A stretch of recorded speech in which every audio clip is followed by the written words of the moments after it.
সেই অ্যাপিলও আজকে খারিজ হয়ে গেছে এবং আবার সেটা রেলিগেট করে দিয়েছে অনারেবল সিঙ্গেল বেঞ্চের কাছে এবং অনারেবল সিঙ্গেল বেঞ্চকে ডিসিশন নেওয়ার জন্য কমপ্লিট ডিসক্রিপশন দিয়েছে অনারেবল ডিভিশন বেঞ্চ।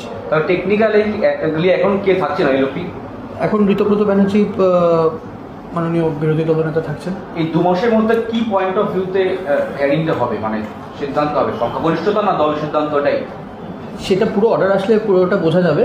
বাকি যেটুকুনি আমরা যেটা ওপেন কোর্টে বলা হয়েছে পুরোপুরি কমপ্লিটলি এবারে সিঙ্গেল বেঞ্চের ওপরে যা আপন এক্সচেঞ্জ অফ অ্যাফিডেভিটস হলফনামা এক্সচেঞ্জের পরে ডিসিশনটা যা অনারেবল সিঙ্গেল বেঞ্চ ডিসিশন নেওয়া আছে তারই।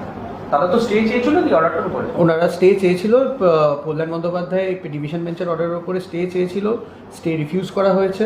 তার মানে উনি ওনাদের দুবার রিফিউজাল হলো। একবার ওনাদের অ্যাপিলটাও কোনো অর্ডার না পেয়ে খারিজ হলো এবং উনি যে অর্ডারটাও পাস হলো ডিভিশন বেঞ্চে সেটার উপরেও স্টে চেয়েছিলেন, সেটাও রিফিউজ হয়েছে। একটুখানি ইংলিশে